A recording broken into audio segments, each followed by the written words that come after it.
All right, listen to this historic move. The Teamsters announced they will not endorse a candidate for president, making Kamala Harris the first Democrat since 1996 not to get the union's backing. And New York Congresswoman Alexandria Ocasio-Cortez is not happy about it. I'm very disappointed in Sean O'Brien's leadership. I have found it increasingly alarming all year. When the Teamsters are in trouble, who do they call? When we need to make sure that Teamsters pensions are bailed out, when we need to make sure that they have a fair shake at the negotiating table with rail, it was Sean O'Brien calling Democrats for help. She sounded like she was about to cry, don't she? AOC had the shaky voice when she was talking about the endorsement from Sean O'Brien.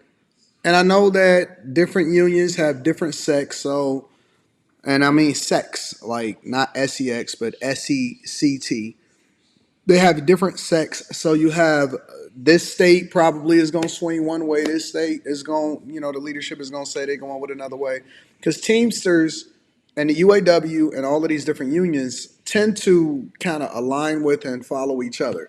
But this is historic because it's the first time in a long time, a very, very long time, that you see the Teamsters not endorsing Democrats.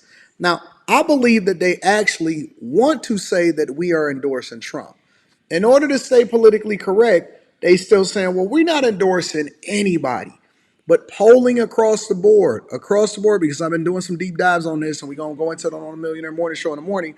Polling across the board shows that the majority of members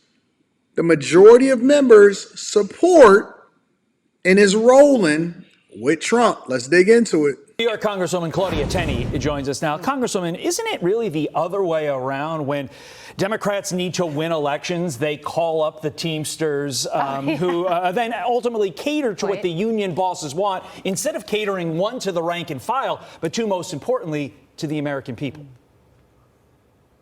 Well, it's interesting that she says that. How undemocratic of her. The majority of the Teamsters rank and file members supported Donald Trump in a poll, and that's probably why the Teamsters leadership didn't come out and go against the leadership, their own members. But she wants them to do that because guess why they're struggling? It's the Green New Deal of New York that was passed in New York and something she advocates for that's hurting all kinds of union members all across New York and all across the country. And it's affecting New York State as well. Remember, Trump was just in a fantastic rally in Long Island yesterday. New York is a union state, and there are a lot of union members, particularly in upstate, that support Republicans because our policies give them jobs, keep them in New York, and keep them in our beautiful state that are being driven out by policies like AOC, who drives the agenda in left-wing Albany that controls our state. Yep. And so, yeah, the Teamsters understand, more AOC means less jobs for our Teamsters union and less jobs for our workers and less jobs for the American people, less productivity. And I think that's why you're seeing so many union members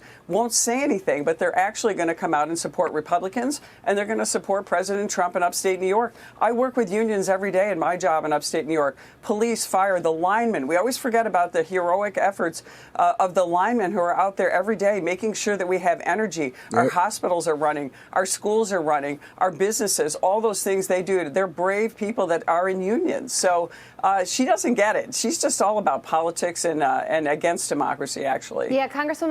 That's the thing. Politics is not just at the top. It's not just, hey, you scratch my back, I scratch yours. It's what are the long-term ramifications of you voting this way, and are you basically voting yourself out of a job? That's the thing that Democrats are missing. See, for so long, what you've seen is palms getting greased at the top, and only the union bosses are the ones that are successful as a result of it. We can see that happening with the big three, right? I was telling y'all all last year, Sean Fain is basically going to run y'all out of a job. He bullying these companies, and instead of working with them so that they can be more competitive while at the same time aligning themselves with President Trump so that we can then have more manufacturing inside of the United States of America and we can better compete, especially when they basically sold jobs out to China. They've sold jobs out to Mexico. They've sold jobs out, and they farmed out every single aspect of manufacturing from the United States of America to other countries. What happens is when you support the union bosses. And I don't care how much they go out there and they say, oh man, well, we was on a line with you, or we came out there for 20 minutes and we was on a picket lines with you. That has nothing to do with policy. And that's why people need to become more educated. Policy is the thing that's going to keep you in a job. Because when Trump says, listen, we saved the steel industry, they saved the steel industry. And that is meaningful to me because I still have friends that work in Local 600 down there in Dearborn, right? I still got friends that work in the steel industry. I still got friends that feed their family as a result of it. I was a part of Local 600.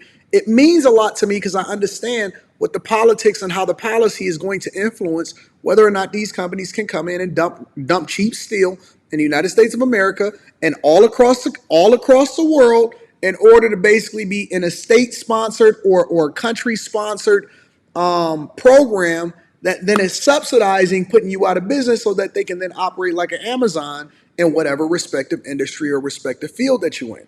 When you look at BYD, right, Build Your Dreams, all of these Asian electric companies are subsidized by the countries that they come from. So now they're trying to come here instead of the American people having some sort of patriotism and saying, listen, we need to have all of our dollars circulating here so ultimately everybody benefits because a rising tide lifts all boats, and we'll have better manufacturing, we'll have better jobs, we'll have better pay because, you know, it is a way that you can cycle it in instead of just having cheap products. Cheap products ultimately mean the end of your job, and so you won't have the ability to buy anything anyway.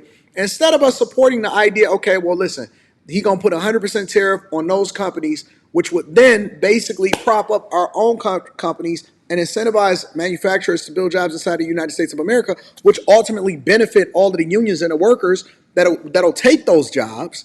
Instead of us focusing even on a small scale, a micro scale on that, we sit there and say, oh, no, it's going to cost us more money. It doesn't. It doesn't. It allows for us to compete and then build up our manufacturing base in the United States of America, which was basically sold out by Clinton in the first place.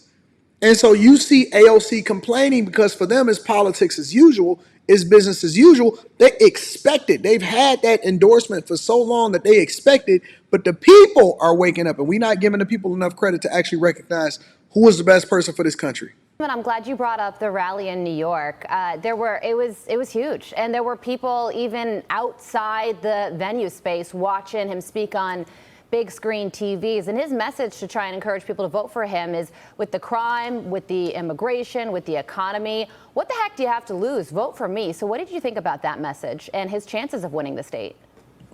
Look at that place, and they want to talk about crowd size. People can't even get in these venues. Look at that place.